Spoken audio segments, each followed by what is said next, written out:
Gausia committee উত্তর শান্তিনগর ইউনিটের ব্যবস্থাপনায় পবিত্র মাহে রমজানের তাৎপর্য শীর্ষক সেমিনার ও ইফতার মাহফিল অনুষ্ঠিত হয়েছে।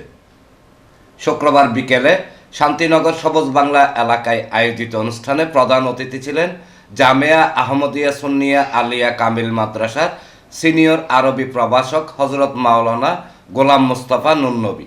আমি আমাদের অভিষেকের অনুষ্ঠানের পরে সবাইকে নিয়ে বসবো কিভাবে সাজানো যায়। বিশেষ অতিথি ছিলেন চট্টগ্রাম মহানগর বিএনপির সাবেক সহশ্রম বিষয়ক সম্পাদক মোহাম্মদ আবু মুসা। আমি সবসময় বলি যে ধর্ম এবং মত যার যার, তবে এই সমাজটা আমাদের সবার।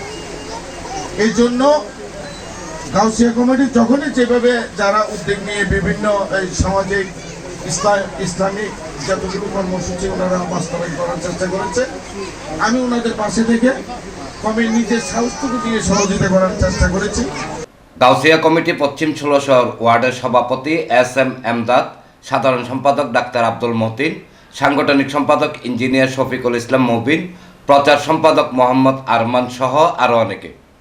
অনুষ্ঠানে সঞ্চালনা করেন গাউসিয়া কমিটি উত্তর শান্তিনগর ইউনিটের সভাপতি মোহাম্মদ আরিফুল ইসলাম আলামিন। ডেস্ক রিপোর্ট, প্রগতি 24 টিভি।